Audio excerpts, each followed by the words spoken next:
காலை 4 மணிக்கு செழியன் கண்ணை முழிக்கவும் அவன் பனியனை இறுக்கமாக பிடித்துக்கொண்டு நெஞ்சில் முகம் புதைத்து யாழி ஆழ்ந்த உறக்கத்தில் இருக்கவும் அறையின் கதவை ரோஜா தட்ட அதிசயமாக அரைக்கண்ணை திறந்த யாழி இருக்கும் இடத்தை உணர்ந்து யாரு என்று கேட்கவும், யாழி நான் தாண்டா, மணி 4 ஆயிடுச்சு, இன்னும் கொஞ்ச நேரத்தில் திருவிழா ஆரம்பிச்சிடும், தம்பியை பார்க்க ஊர் ஆளுங்க வந்திருக்காங்க என்றாள் ரோஜா.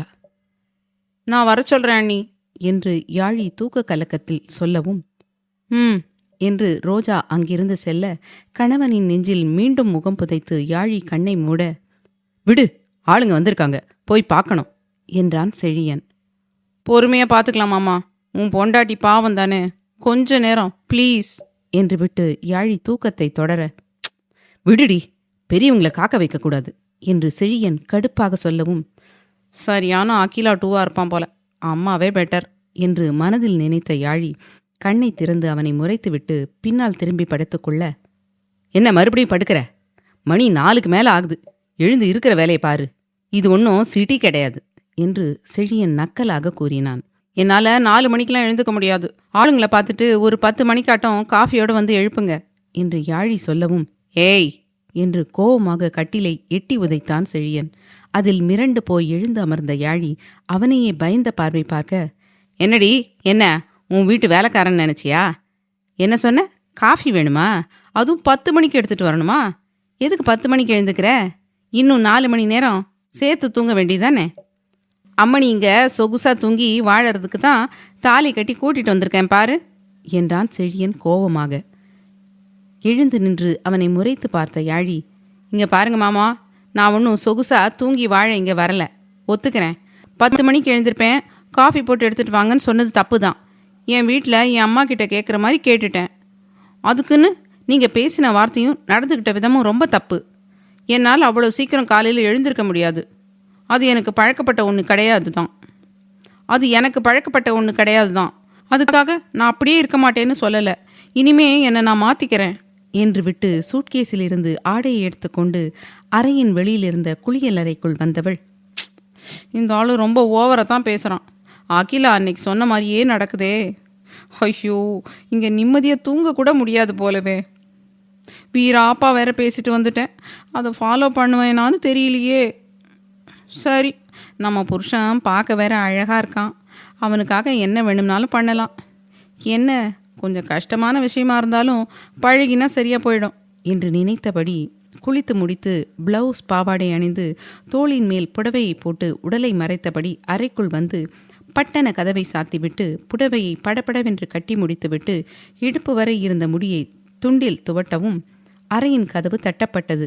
வந்துட்டாரு போல, இவர் வரங்காட்டியும் ரெடி ஆயிடலான்னு நினச்சா எங்க என தலையில் அடித்து கொண்டு யாழி கதவை திறக்கவும் அதிகாலையில் மனைவியின் வதனத்தை பார்த்து சொக்கி போன செழியன் அதை முகத்தில் காட்டிக்கொள்ளாமல் உள்ளே வரவும், உங்க ஆளுங்க போயிட்டாங்களா என்று யாழி கேட்க அவளை திரும்பி பார்த்தான் செழியன். இளம் பச்சை வண்ண புடவையில் ஈரமுடியுடன் கிரேக்க சிலை போல நின்றவளை கண்டு அவனின் இதயம் எம்பி குதிக்க, பொண்டாட்டி சைட் அடிக்கிறது தப்பு இல்லைதான், ஆனால் இப்படி உரைச்சிட்டு அடிக்கக்கூடாது மாமா, சிரிச்சிட்டு கூட அடிக்கலாம், நான் எதுவும் தப்பாக நினச்சிக்க மாட்டேன் என்று யாழி அவனை பார்த்து கண்ணடிக்க அவளை முறைத்து பார்த்த செழியன், உன்கிட்டெல்லாம் மனுஷன் பேசுவானா என்று விட்டு அலமாரியிலிருந்து ஆடையை எடுத்தான். மாமா, என்கிட்ட நீங்கள் பேசுகிற காலம் வரும், அப்போ நான் பார்த்துக்கிறேன். ஆமாம், குளிக்கத்தானே போகிறீங்க, என்னோட உதவி ஏதாவது வேணுமா என்று யாழி சீரியஸாக கேட்க திரும்பி அவளை பார்த்த செழியன், நீ வாயை மூடிட்டு அமைதியாக இருந்தாவே எனக்கு பெரிய உதவியாக இருக்கும், வாயாடி, உன்னெல்லாம் எப்படி தான் உங்கள் வீட்டில் வச்சுட்டு வளர்த்தாங்களோ தெரியல என்று விட்டு குளியலறைக்குள் புகுந்து கொண்டான்.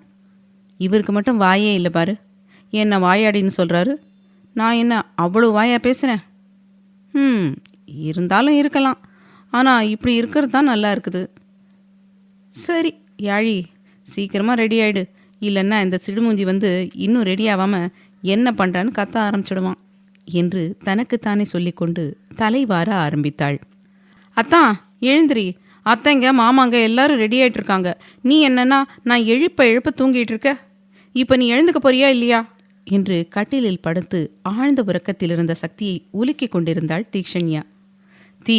செம்மையாக தூக்கம் வருதுரி, நைட்டு ஃபுல்லாக வேலை பார்த்துருக்கேன், அது தெரிஞ்சு எழுப்பி விடுற, போடி டென்ஷன் பண்ணாம என்று காட்டமாக கூறினான் சக்தி. அத்தான், நீ வேணும்னே தானே நைட்டு முழுக்க கண்ணு முழிச்சு வேலை பார்த்த. ஏன்னா இன்னைக்கு கோயிலுக்கு போகணும்னு உனக்கு தெரியும். அங்கே வரக்கூடாதுன்னு தானே பிளான் பண்ணி எல்லாம் பண்ணுற. கடவுள் மேலே அப்படி என்ன கோவம் உனக்கு?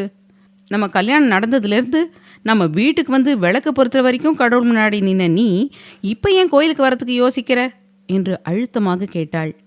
எழுந்து அமர்ந்து அவளை சலனமில்லாமல் பார்த்த சக்தி, உண்மைதான் தீ, நைட்டு வேணும்னு தான் வேலை பார்த்தேன். எனக்கு கடவுள் மேலே நம்பிக்கை கிடையாது. வாழ்க்கையில் முக்கியமான ஒன்று கல்யாணம். அதுக்காக தான் நான் கோயிலில் காலடி எடுத்து வச்சேன். அதுவும் மாம் கெஞ்சி கேட்ட ஒரே காரணத்துக்காக. வீட்டில் நீ விளக்கு பொருத்தும் போது உன் கூட வந்து நின்னதுக்கு முக்கியமான காரணம் நீ நெருப்பை பார்த்தா பயந்து ஓடுவியே, அதுக்காக தான். ஸோ ப்ளீஸ் என்னை ஃபோர்ஸ் பண்ணாத தீ. உனக்காக நான் நிறைய பண்ணிட்டேன். நிறைய இடத்துல என் கொள்கையையும் விட்டு இறங்கியும் வந்திருக்கேன். எனக்காக தானே அத்தான் இங்கே வந்த, அப்போ எனக்காக கோயிலுக்கும் வாயேன் என்று தீக்ஷண்யா கேட்கவும் அவளை வெறி கொண்டு முறைத்து பார்த்த சக்தி, தீ, ஒரு முறை சொன்னால் கேட்க மாட்டியாடி? என்னை கடுப்பேற்றி விட்டுட்டு அதில் நான் டென்ஷன் ஆகி கத்தணும், அதுதானே உனக்கு இப்போ வேணும் என்று கோபமாக கேட்டான். இல்லாதான், அது நீ இல்லாமல் நான் எப்படி தனியாக கோயிலுக்கு போகிறது? எல்லாரும் ஜோடியாக வரும்போது நான் மட்டும் தனியாக போகணுமா? போ, அப்போ நானும் போகலை, உன் கூட படுத்து தூங்குறேன் என்று அவன் மடியில் அமர்ந்து நெஞ்சில் சாய்ந்து கண்ணை மூடினாள். ரொம்ப கேவலமாக நடிக்கிற தீ என்று சக்தி சொல்லும் போதே மோகனா, வர்ஷா இருவரும் அறைக்குள் வந்தவர்கள் இருவரும் இருக்கும் கோலத்தை பார்த்து சாரி என்று நாக்கை கடித்து கொண்டு வர்ஷாவை இழுத்து கொண்டு மோகனா வெளியில் செல்ல, தீக்ஷண்யாவும் அவர்களின் சத்தம் கேட்டு பட்டனை எழுந்து கால் தடுக்கி கீழே விழுவது போல தடுமாற அவள் கையை இறுக்கமாக பிடித்து தன் மடியில் அமர்த்தி கொண்ட சக்தி, அதான் அவங்க போயிட்டாங்கல்ல, அப்புறம் என்னடி என்று அவள் முகத்தை மறைத்திருந்த ஸ்டைல் முடியை காதோறும் ஒதுக்கிவிட்டவாறு கூறினான். அதான் அவங்க பார்த்தது சங்கடமாக இருக்குது, நம்மளை பற்றி என்ன நினச்சிருப்பாங்க என்று கையை பிசைந்து கொண்டு பாவமாக அவனை பார்த்தாள். என்ன நினச்சிருப்பாங்க? புதுசாக கல்யாணமானவங்க இப்படி தான் இருப்பாங்க. நாம தான் இனிமே கதவை தட்டி பர்மிஷன் கேட்டு உள்ளே வரணும்னு நினச்சிருப்பாங்க என்ற சக்தி, ஆமாம் என்னடி இன்னைக்கு வித்தியாசமாக இருக்க? புடவை கட்டியிருக்க, கழுத்தில் தாலியும் செயினும் தான் இருக்குது. எப்பவும் போல தான் ஸ்டைல் முடிய மட்டும் முன்னால் விட்டு தலை பின்னிருக்க.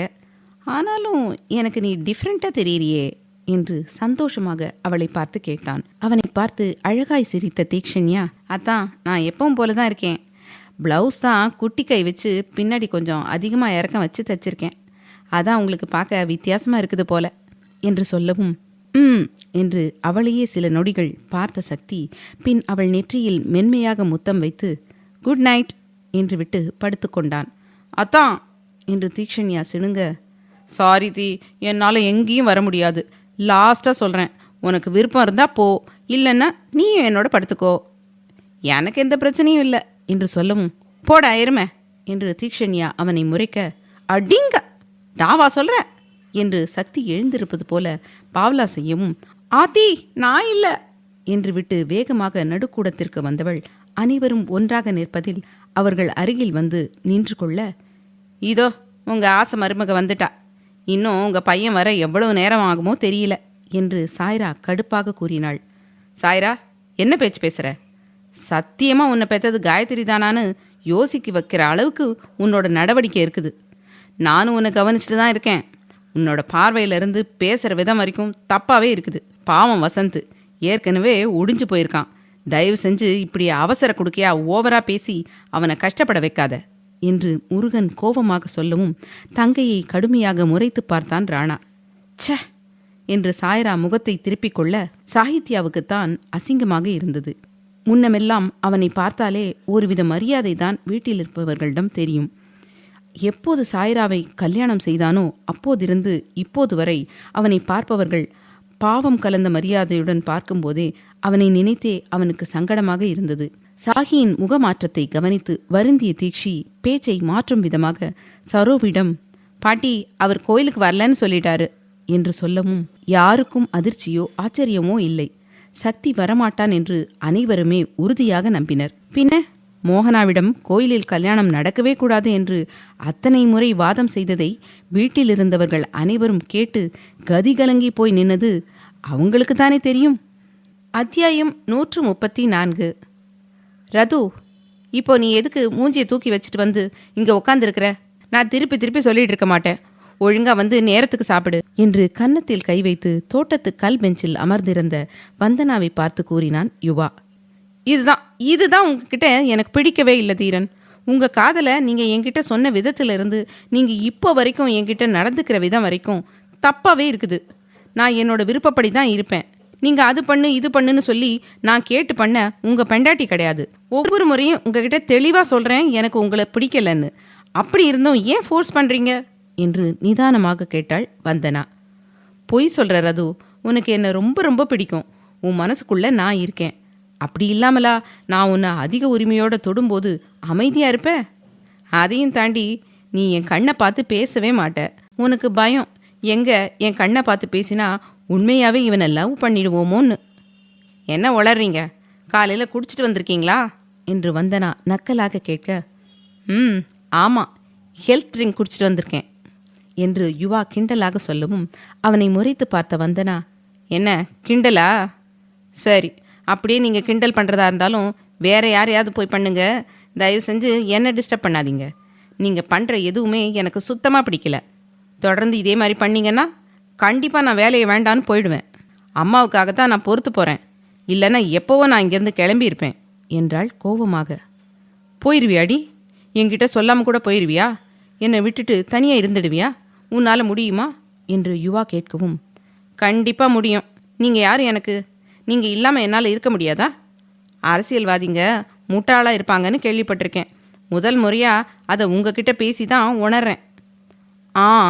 அப்புறம் இந்த வாடி போடின்னு கூப்பிடுறது பேசுறது இதுவே முதலும் கடைசியாக இருக்கட்டும் என்று எழுந்து நின்று அவன் முகத்திற்கு நேராக விரல் நீட்டி எச்சரித்தாள். அவள் விரலை அழுத்தி பிடித்த யுவா, இப்போ நீ சொன்னதை ஒரு வார்த்தை மாறாம அப்படியே என் கண்ணை பார்த்து சொல்லுடி பார்க்கலாம் என்றான் கோபமாக. எனக்கு என்ன பயமா? சொல்கிறேன் என்று வந்தனா அவன் கண்ணை பார்க்கும்போதே காந்திமதி அறையிலிருந்து கமலா கத்தவும் இருவரும் பதட்டமாக ஒருவரை ஒருவர் பார்த்து கொண்டு வேகமாக காந்திமதி அறைக்கு வந்தவர்கள் காந்திமதி கீழே விழுந்து கிடப்பதை பார்த்து, அம்மா என்னாச்சு? எப்படி நீங்கள் விழுந்தீங்க என்று யுவா கவலை கலந்த வருத்தத்தில் கேட்க, மிஸ்டர் தீரன், நீங்கள் ஃபீல் பண்ண அவசியமே இல்லை. அம்மா எழுந்துக்க முயற்சி பண்ணியிருக்காங்க. இது நல்ல இம்ப்ரூவ்மெண்ட் என்று அவனின் முகம் வாடியதை பார்த்து வேகமாக கூறினாள் வந்தனா. அவளே அறியாமல் அவள் மனதில் யுவா என்கிற ஒருவன் இடம் பிடித்து கொண்டிருப்பதை அவள் அறியவில்லை. அறியும் நாள் தொலைவிலும் இல்லை. என்ன சொல்ற ரது, உண்மையாவா என்று யுவா அவளை மலர்ந்த முகத்துடன் பார்க்க, நிஜமாதான் தீரன் என்று வந்தனா சொல்லவும், தம்பி முதல்ல அம்மாவை தூக்கி கட்டிலில் படுக்க வைங்க. இன்னைக்கு வந்தனா பாப்பா நல்ல விஷயம் சொல்லியிருக்கா. நான் போய் ஸ்வீட் ஏதாவது செய்கிறேன் என்று விட்டு கமலா சந்தோஷத்துடன் அங்கிருந்து நகர தலையசைத்த யுவா வந்தனாவின் உதவியுடன் காந்திமதியை கட்டிலில் படுக்க வைத்து அவர் அருகில் அமர்ந்து அவர் கையை இறுக்கமாக பிடித்து கொண்டான். அவனையும் காந்திமதியும் ஒரு நொடி பார்த்த வந்தனா என்ன நினைத்தாளோ அவர்களுக்கு தனிமை கொடுத்துவிட்டு அமைதியாக வெளியில் வந்துவிட்டாள். சக்தியை தவிர்த்து மற்ற அனைவரும் கோயிலுக்கு வரவும் யாழி கணவனுடன் நின்றிருக்க குடும்பத்தார் அனைவரையும் பார்த்ததும் அழகாய் சிரித்தாள். மங்களகரமாக கணவனுடன் நின்றிருந்த யாழியை பார்த்து பெரியவர்கள் அனைவரின் முகமும் மலர, தம்பி ஆரம்பிக்கலாமா என்று செழியனை பார்த்து கேட்டார் குருஜி. நேரமாச்சுன்னா ஆரம்பிங்க சாமி என்று செழியன் சொல்லவும் அம்மனுக்கு பூஜை ஆரம்பிக்கப்பட்டது. திரையை மூடி அம்மனை அலங்காரம் செய்து முடித்து கிட்டத்தட்ட 1.5 மணி நேரம் கழித்து திரையை விளக்கவும் சுற்றியிருந்த ஊர்க்காரர்கள் அனைவரும் ஒன்றாக கோஷம் எழுப்ப செழியன் 2 கைகளையும் தலைக்கு மேல் தூக்கி கடவுளை வணங்கவும் அவனை வித்தியாசமாக பார்த்தபடி கையெடுத்து கும்பிட்டு கடவுளை வணங்கினாள் யாழி.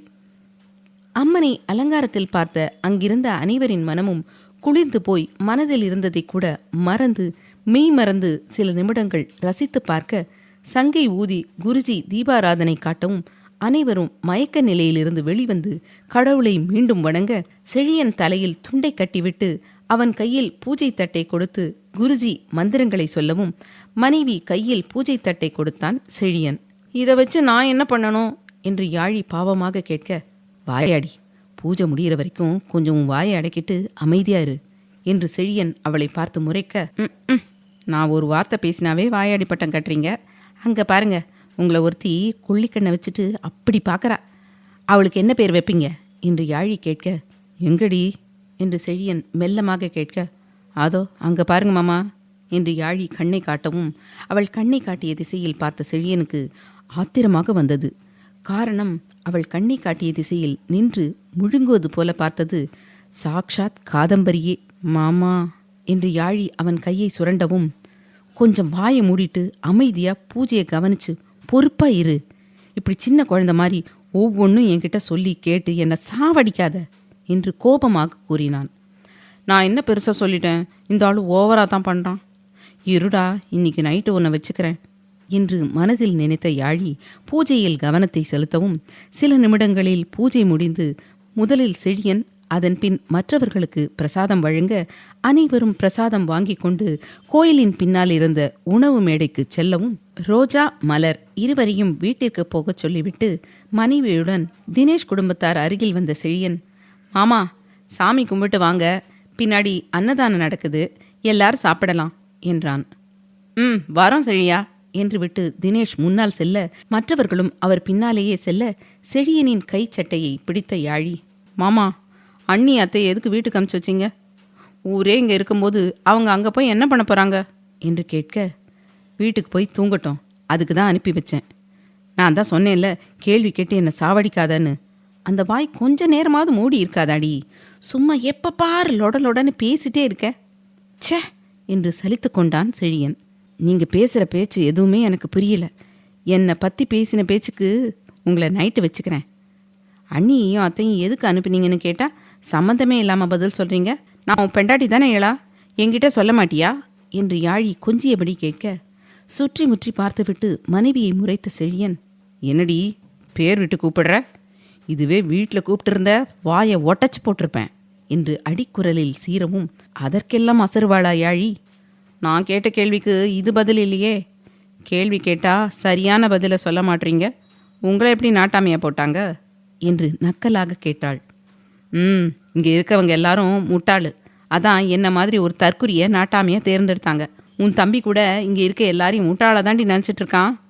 எங்க அந்த அறிவாளியை காணும் என்று நக்கலாக கேட்டான் செழியன்.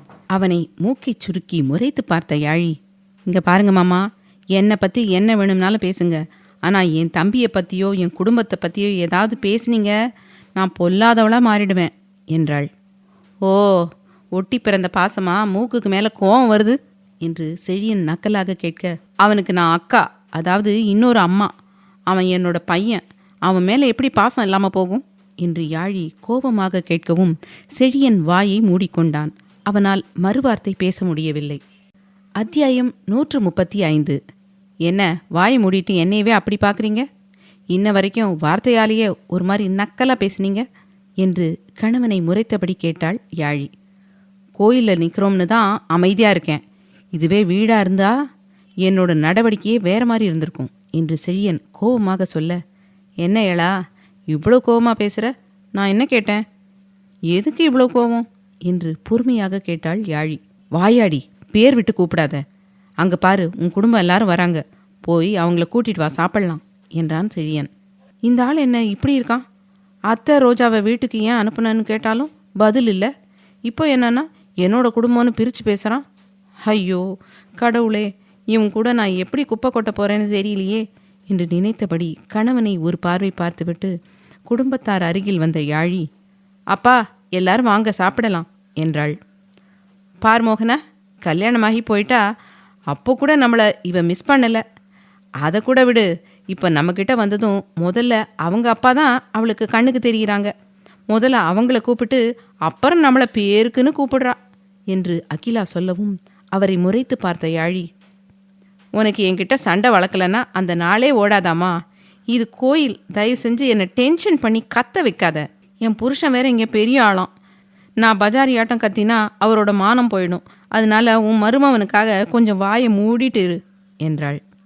அதை கேட்டு மற்றவர்கள் சின்னதாக சிரிக்க அகிலா முறைக்க, சரி சரி எல்லாரும் வாங்க சாப்பிடலாம்.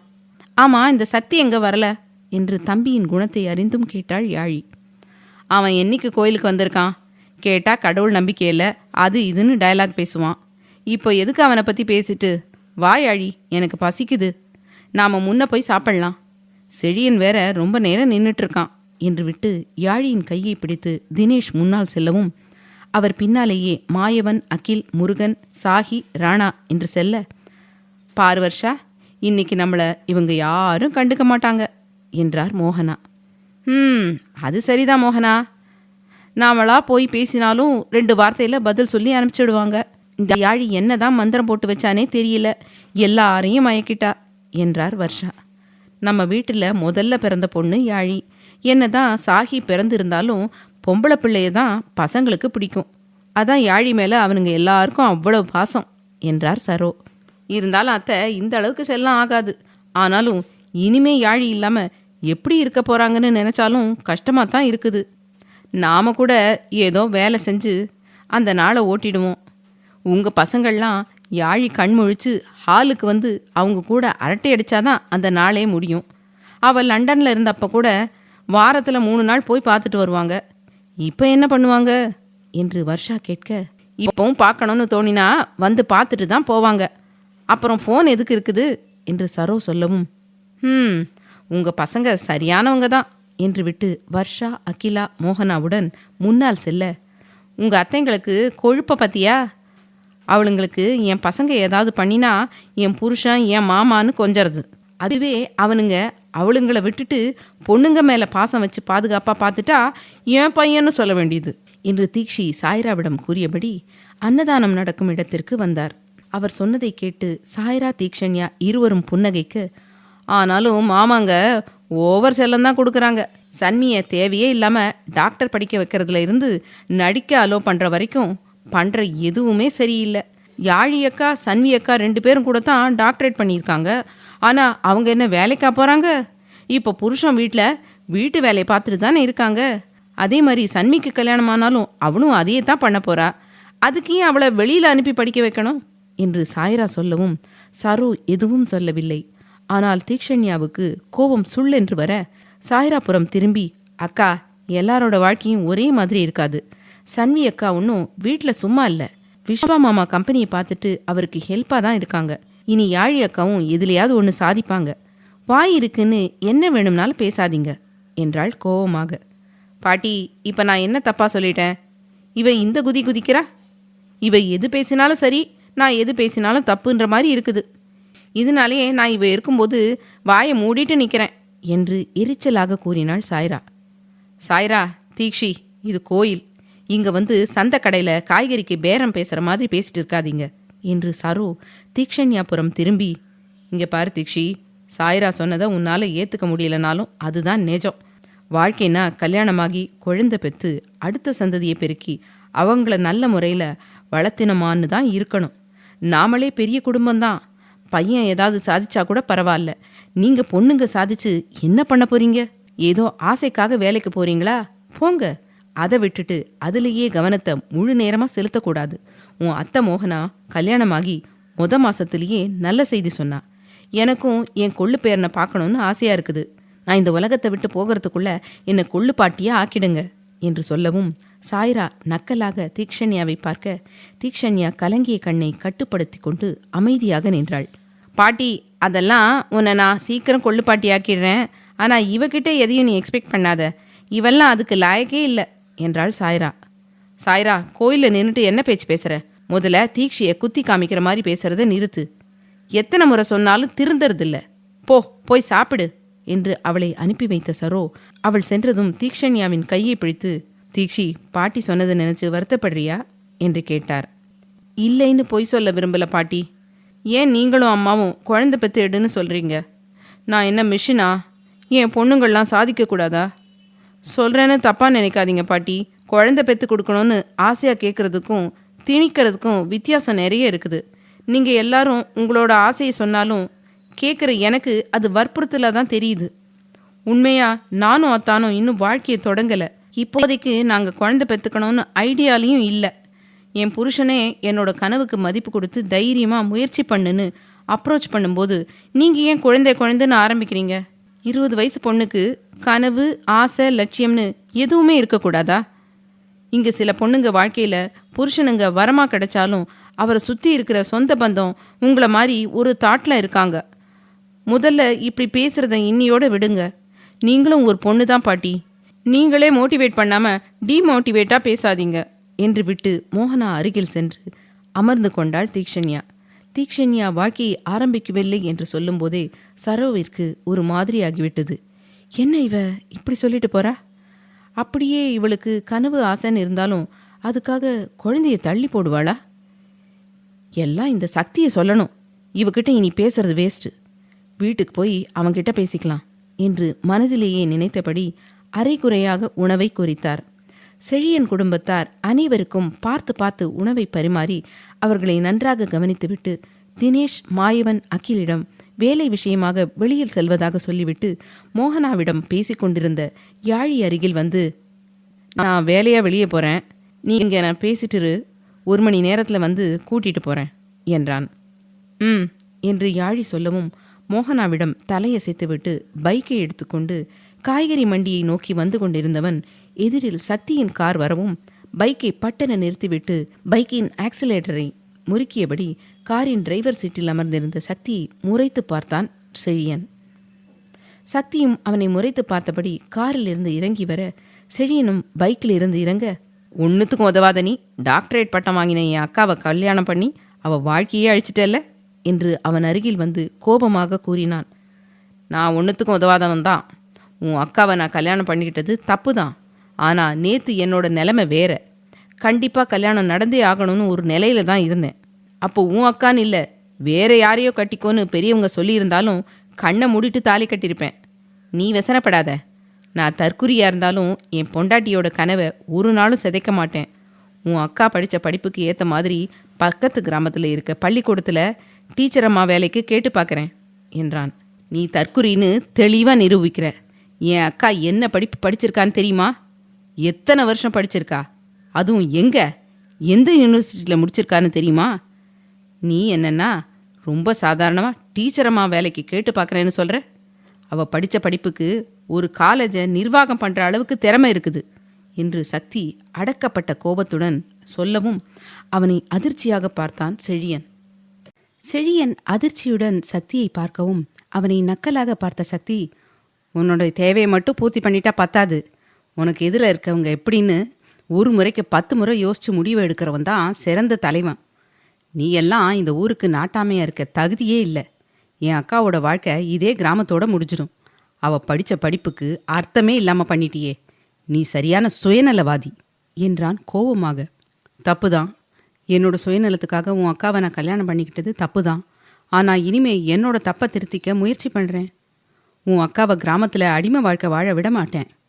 அவள் தகுதிக்கு அவள் எந்த நிலைமையில் இருக்கணும்னு நினைக்கிறாளோ அதுக்கு நான் ஏற்பாடு பண்ணுறேன் என்று உறுதியாக கூறினான் செழியன். பார்க்குறேன், என் அக்காவை பற்றி ஒன்றுமே தெரியாமல் அவளை நீ கல்யாணம் பண்ணிக்கிட்ட. கண்டிப்பாக அதுக்கு நீ அக்காக்கிட்டேயே அனுபவிப்ப. அது வேற விஷயம். ஆனால் நீ இப்போ சொன்னதை எப்படி பண்ணுறேன்னு பார்க்க நான் காத்துட்ருக்கேன் என்று விட்டு சக்தி திரும்பி செல்ல, மச்சான் என்று செழியன் நக்கலாக அழைக்கவும் விறுவிறுவென்று அவன் அருகில் வந்த சக்தி, யாருடா மச்சான் என்று அவன் சட்டையை பிடித்தான். நீதான் மச்சான். நான் உனக்கு மாமா. உன் அக்காவை தானே நான் கல்யாணம் பண்ணியிருக்கேன். அப்போது எனக்கு நீ மச்சான் தானே. உன் மாமங்கிட்ட இப்படியா பேசுவ? சிட்டியில் படித்து அரசியலில் அமைச்சராக இருக்க, நாகரிகமாக நடந்துக்க தெரியல. இங்கெல்லாம் இப்படி என் சட்டையை பிடிக்கக்கூடாது. இது ஏன் இடம். இங்கே நான் வைக்கிறது தான் சட்டம். தமிழ்நாட்டுக்கே நீ அமைச்சரா, என்ன முதலமைச்சராக கூட இருக்கலாம். ஆனால் இங்கே உன் பாச்சா பலிக்காது என்றான் செழியன் அவன் கையை கீழே தட்டிவிட்டு. அவனை வெறி கொண்டு முறைத்து பார்த்த சக்தி, நான் என் அக்காவுக்கு கல்யாணம் நடந்ததாவே நினைக்கல. அப்படி இருக்கும்போது எங்கிருந்து மாமன் வருவான்? சொந்த மாமங்களையே தூக்கி போட்டு போயிடுவேனா? நீ யாருடா என்று எகிரினான். ரொம்ப கோவப்படுற மச்சான். இவ்வளவு கோவம் வாழ்க்கைக்கு நல்லதில்லை. இப்படி தங்கச்சி முன்னாடி பேசிடாத. பாவம், அந்த சின்ன பொண்ணு பயத்தில் உன்னை விட்டுட்டு போனாலும் போயிடும் என்றான் நக்கலாக. ஓங்கி அவன் வாயிலேயே குத்திய சக்தி, என் பொண்டாட்டியை பற்றி பேசுறதுக்கு உனக்கு உரிமையே இல்லடா என்று கோபத்தில் அந்த இடமே அதிரும் அளவிற்கு கர்ஜித்தான். வாயில் வழிந்த இரத்தத்தை துடைத்து கொண்ட செழியன் அவனை முறைத்து பார்த்து, எனக்கும் திருப்பி அடிக்க தெரியும். ஆனாலும் நீ என் பொண்டாட்டியோட தம்பியா போயிட்ட. 1000 இருந்தாலும் நீ எனக்கு மச்சான். தம்பியுடையான் படைக்கு அஞ்சான்கிற மாதிரி மலை ஏற போனாலும் மச்சான் தயவு வேணும்னு சொல்லுவாங்க. இப்போ இல்லைனாலும் வருங்காலத்தில் ஏதோ ஒரு இடத்துல எனக்கு உன் உதவி தேவைப்படும். அதுக்காக தான் இப்போ அமைதியாக போகிறேன். உன் அக்கா புலம்பிட்டு இருந்தா நீ வருவியா மாட்டியான்னு. போய் உன் அக்காவை பார்த்துட்டு என் தங்கச்சி கூட இரு. பாவம், வந்ததுலேருந்து அந்த பொண்ணு முகமே சரியில்லை என்று விட்டு சக்தி முறைப்பதையெல்லாம் கண்டு கொள்ளாமல் பைக்கை கிளப்பிக் கொண்டு அங்கிருந்து சென்று விட்டான். சரியான சைக்கோ என்று காலை தரையில் உதைத்துவிட்டு சக்தி காரை ஸ்டார்ட் செய்யவும், இங்கு கோயிலுக்கு வெளியிலிருந்த கடைக்கு வந்திருந்தனர் குடும்பத்தார் அனைவரும்.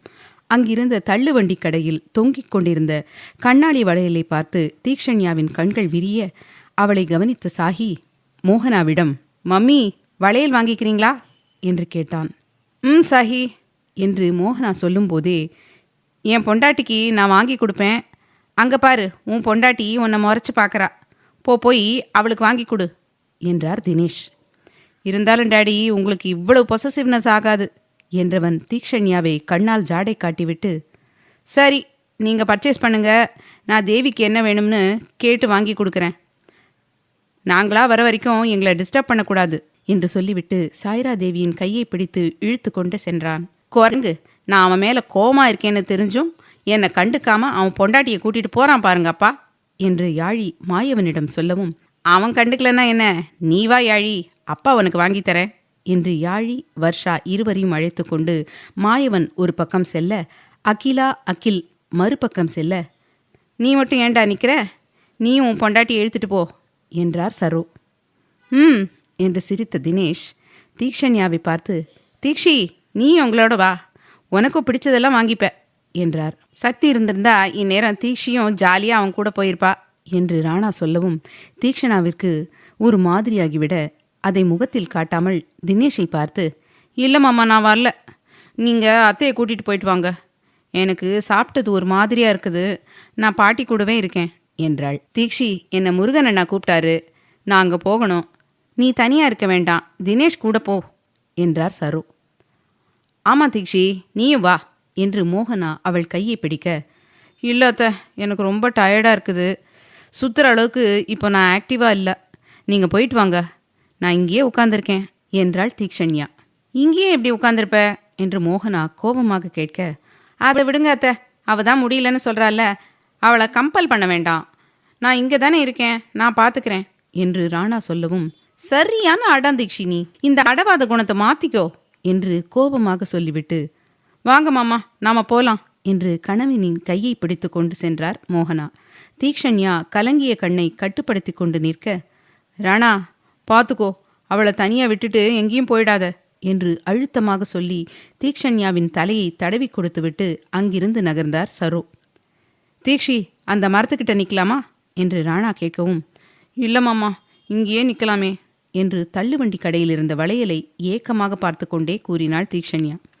சரி என்று ராணா சொல்லும்போதே அவன் மொபைல் சிணுங்க பாக்கெட்டிலிருந்து ஃபோனை எடுத்தவன் தீக்ஷண்யாவை பார்த்து, தீக்ஷி அமெரிக்கன் டீலர் கால் பண்ணுறாரு, இங்கே ஒரே ரஷ்ஷாக இருக்குது, நான் தள்ளி போய் பேசிட்டு வந்துடுறேன், எங்கேயும் போயிடாத என்று சொல்லிவிட்டு ராணாவும் அங்கிருந்து நகர, தனியாக நின்ற தீக்ஷண்யாவுக்கு கண்களில் கண்ணீர் வருவது போல இருக்கவும், இருக்கும் இடம் உணர்ந்து கையில் வைத்திருந்த கைக்குட்டையால் கண்ணை துடைத்து கொண்டே தள்ளுவண்டி கடையருகில் வந்து ஆசையாக கண்ணாடி வளையலை தொட்டு பார்த்தவளுக்கு கணவனின் நினைவு வந்து சுருக்கென்று குத்தியது. ஏன் தான் என்னை தனியாக விட்ட, இப்போ இந்த நிமிஷம் நீ என் கூட இல்லைன்னு நினைக்கும் போதே கண்ணெல்லாம் கலங்குதத்தான். இந்த நிமிஷம்தான் உன் மேலே எந்த அளவுக்கு பாசம் வச்சுருக்கேங்கிறத தாண்டி உன் மேலே காதல்ங்கிற உணர்வு துளிர் விட ஆரம்பிச்சிடுச்சு. 2 மணி நேரம் நீ இல்லாமல் என்னால் இருக்க முடியல. ஐ லவ் யூ அத்தான், and I really miss you அத்தான். எல்லாரும் அவங்க பொண்டாட்டிக்கு ஆசையாக வாங்கி கொடுக்குறேன்னு கூட்டிகிட்டு போகும்போது எனக்கு மனசு தவிக்குது அத்தான். நம்மக்கிட்ட இல்லாத பணம் இல்லை, ஆனால் இதோ இங்கே இருக்கிற பொண்ணுங்க அவங்க புருஷன் வாங்கி போடுற வளையல அவங்க பொண்டாட்டிங்க அவ்வளவு ஆசையாக ரசித்து பார்க்குறாங்க. எனக்கு மட்டும் ஏக்கமாக இருக்குது அத்தான் என்று மனதிலேயே கலங்கவும், ஏம்மா என்ன பார்த்துட்டே இருக்கிற, வளையல் வேணுமா என்று கடைக்காரர் கேட்க, இல்லைங்க தாத்தா, நல்லா இருந்துச்சுன்னு பார்த்தேன், எனக்கு எதுவும் வேண்டாம் என்று விட்டு தள்ளுவண்டி கடையை விட்டு தள்ளி நின்று கொண்டு சுற்றி இருப்பவர்களை எல்லாம் பார்த்தவளுக்கு கண்ணெல்லாம் கலங்க ஆரம்பித்தது. உடனே கணவனை பார்க்க வேண்டும் என்ற எண்ணம் தோன்றவும் பட்டென அவனுக்கு கால் செய்தாள். காலை உடனே அட்டன் செய்த சக்தி, என்ன தீ, என்ன பண்ணிட்டு இருக்க, எல்லாம் முடிஞ்சுதா, எப்போ வீட்டுக்கு வருவ என்று கேட்டான். எல்லாம் முடிஞ்சுதாத்தான், நீ வந்து என்னை கூட்டிகிட்டு போறியா, உன்னை உடனே பார்க்கணும் என்று குரல் கமர தீக்ஷண்யா சொல்லவும், என்னாச்சு தீ? ஏன் நீ ஒரு மாதிரியா பேசுற? முதல்ல திரும்பிடி என்று சக்தியின் குரல் போனையும் தாண்டி பின்னாலிருந்து காதில் விழவும் பட்டென திரும்பிய தீக்ஷண்யா ஃபார்மல் உடையில் நின்றிருந்த கணவனை பார்த்து அழகாய் சிரித்து வேகமாக ஓடி வந்து அவனை அணைத்து கொண்டாள். சுற்றியிருந்த அனைவரும் அவர்களையே பார்க்க, தீ என்று அவள் தலையை தடவி கொடுத்து சுற்றத்தை உணர்ந்து அவளை தன்னிடமிருந்து பிரித்த சக்தி, என்னடி எதுக்கு அழுவுற? எல்லாரும் நம்மளைத்தான் பார்க்குறாங்க, அழுவாத என்று அவள் கண்ணை துடைத்து விட்டான். அழுவதை நிறுத்திவிட்டு கணவனை பயந்த பார்வை பார்த்த தீக்ஷண்யா, சாரி அத்தான், ஏதோ எமோஷன்ல என்று சொல்ல வரும்போதே, நான் எதுவும் சொல்லலை, எதுக்கு அழுத? அதுக்கு மட்டும் பதில் சொல்லு என்றான். எனக்கு வளையல் வேணாத்தான், எல்லாரும் அவங்கவுங்க பொண்டாட்டிக்கு வாங்கி தரேன்னு சொல்லி கூட்டிகிட்டு போயிட்டாங்க. என்னையும் கூப்பிட்டாங்க, ஏன்னு தெரியல, போக விருப்பம் இல்லை. உன்னை நினச்சிட்டே இருந்தேன், நீ வந்துட்ட, வா தான் வாங்கி கொடேன் என்று அவன் கையை இறுக்கமாக பிடித்தாள். அமைச்சர் தம்பி வாங்கி கொடுங்க, பொண்டாட்டி ஆசையாக கேட்குதில்ல என்று அவர்களை கடந்து சென்ற பெண்மணி நின்று சக்தியை பார்த்து சொல்லவும் மரியாதைக்காக தலையசைத்த சக்தி, வாடி என்று அவள் கையுடன் கைகோர்த்து அங்கிருந்த தள்ளுவண்டி கடைக்கு அழைத்து வந்தவன், என்ன வேணும், உனக்கு என்ன பிடிச்சிருக்குது என்று கேட்க அவனை முதலாக காதலாக பார்த்தாள் தீக்ஷண்யா. இது எடுத்துக்கோ, உனக்கு நல்லா இருக்கும் என்று சொல்லாமல் உனக்கு என்ன பிடிச்சிருக்குது என்று தன் மனதை புரிந்து கொண்டு நடக்கும் கணவனை நினைத்து மனம் பூரிக்க அவன் கையில் போனை கொடுத்த தீக்ஷண்யா, அத்தான் இதை பத்திரமா வச்சுக்கோ, நான் எனக்கு பிடிச்சதெல்லாம் வாங்கிக்க போறேன் என்றாள். எவ்வளவு வேணாலும் வாங்கிக்கோ என்று சக்தி அவள் போனை வாங்கி பாக்கெட்டில் வைக்க கலர் நிறங்களில் கண்ணை பறித்த கண்ணாடி வளையல்களை கண்கள் விரிய பார்த்த தீக்ஷண்யா அவளுக்கு மிகவும் பிடித்த சிவப்பு வண்ண வளையலை எடுத்து, அண்ணா இது வேணும், எவ்வளவு பணம் கேட்பீங்க என்று கேட்டாள். அமைச்சர் தம்பி பொண்டாட்டிக்கிட்ட காசு வாங்குறது சரியா இருக்காதுமா, உனக்கு எது பிடிச்சாலும் எடுத்துக்கோ என்று கடைக்காரர் சொல்லவும் அவரை சக்தி முறைக்க அவனின் மனதை அறிந்த தீக்ஷண்யா கடைக்காரரை பார்த்து, அண்ணா சும்மா கொடுக்கறதெல்லாம் வேண்டாம், மற்றவங்களுக்கு என்ன விலைக்கு கொடுப்பீங்களோ அதே விலைக்கு கொடுங்க, இல்லைன்னா எனக்கு வளையலே வேண்டாம் என்றாள். அப்படிலாம் சொல்லாதம்மா, உனக்கு என்ன வேணுமோ எடுங்க என்று கடைக்காரர் சொல்லவும் சந்தோஷமாக தலையாட்டிய தீக்ஷண்யா கணவனை பார்க்க, எடு என்றான் சக்தி. அத்தான் நான் 3 ஜோடி செலக்ட் பண்ணுறேன், நீ எனக்கு 2 ஜோடி செலக்ட் பண்ணி கொடு என்று விட்டு தீக்ஷண்யா வளையலை பார்க்க உதட்டுக்குள் சிரித்த சக்தி அவள் என்னென்ன கலரில் வளையல் எடுக்கிறாள் என்று பார்த்துவிட்டு அவனுக்கு பிடித்தது போல 2 ஜோடியை செலக்ட் செய்து கொடுக்க தீக்ஷண்யாவும் 3 ஜோடி வளையலை எடுத்து ஒன்றாக சேர்த்து கடைக்காரரிடம் கொடுத்து, அண்ணா இந்த 5 எடுத்துக்கிறேன், இந்த ஆரஞ்சு வளையலை மட்டும் விட்டுட்டு மற்றதையெல்லாம் ஒரு கவரில் போட்டுத்தாங்க என்றாள். கடைக்காரர் பேக் பண்ணி அவள் கேட்டது போலவே கொடுக்கவும், அத்தான் பணம் கொடு என்று அதிகாரமாய் கேட்டாள் தீக்ஷண்யா.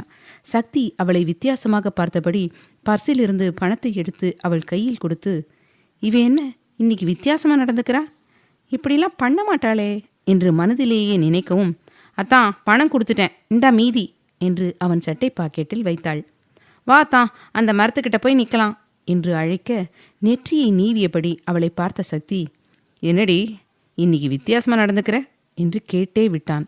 நான் எப்பவும் போலதான் நடந்துக்கிறேன், நீங்க வருவீங்களா மாட்டீங்களா என்று தீக்ஷண்யா அடமாக கேட்க, சரியான அடவாதக்காரி என்று வாய்க்குள் முனகிய சக்தி அவளை முறைத்துவிட்டு சற்று தள்ளி இருந்த ஆலமரத்தின் அடியில் வந்து நிற்க அவன் பின்னாலேயே வந்த தீக்ஷண்யா, அத்தான் இப்போ இந்த வளையலை போட்டுவிடு என்று கையில் வைத்திருந்த ஆரஞ்சு வண்ண கண்ணாடி வளையலை அவன் முன் நீட்டினாள்.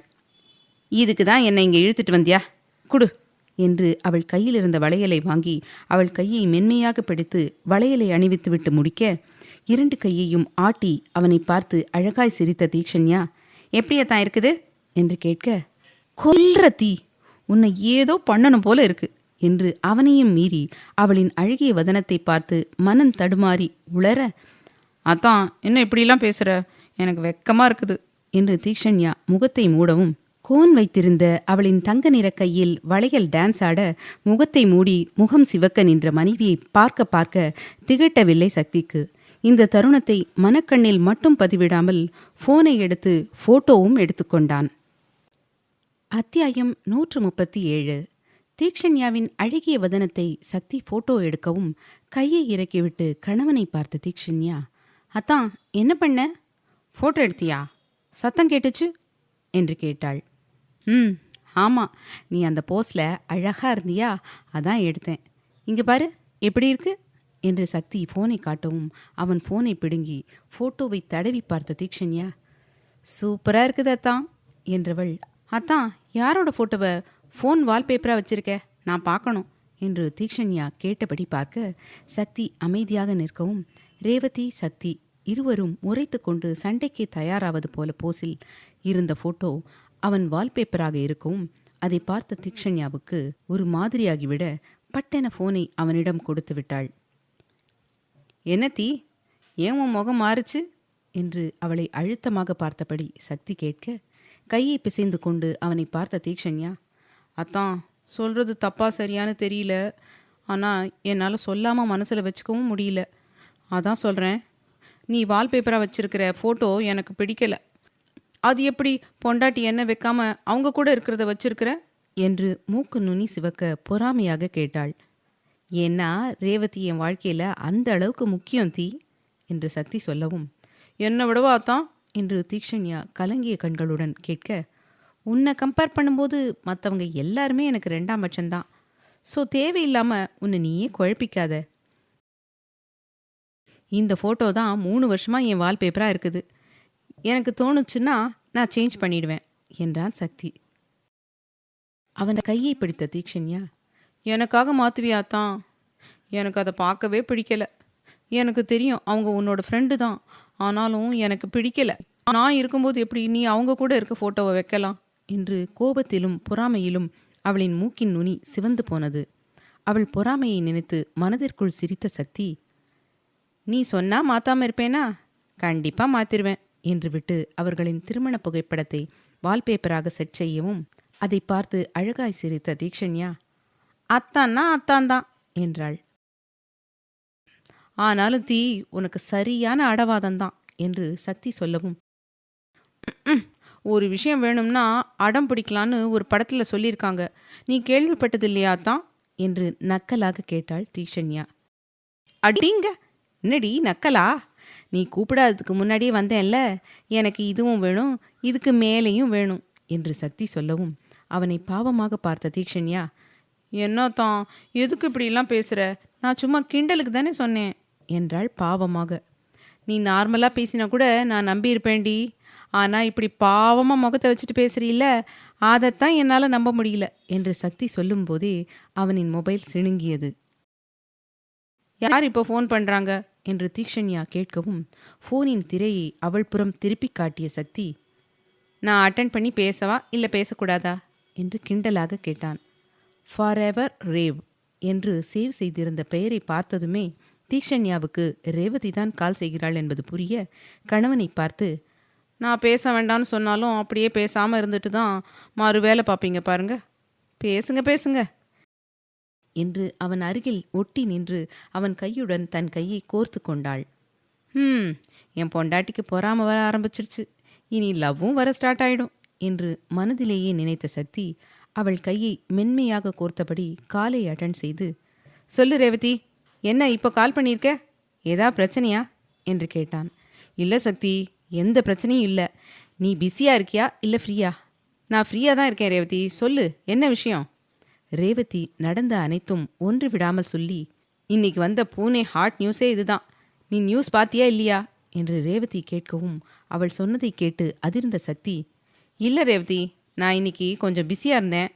உனக்கு தான் தெரியும்ல, நாங்கள் எல்லாரும் இங்கே சேலம் வந்திருக்கோம்.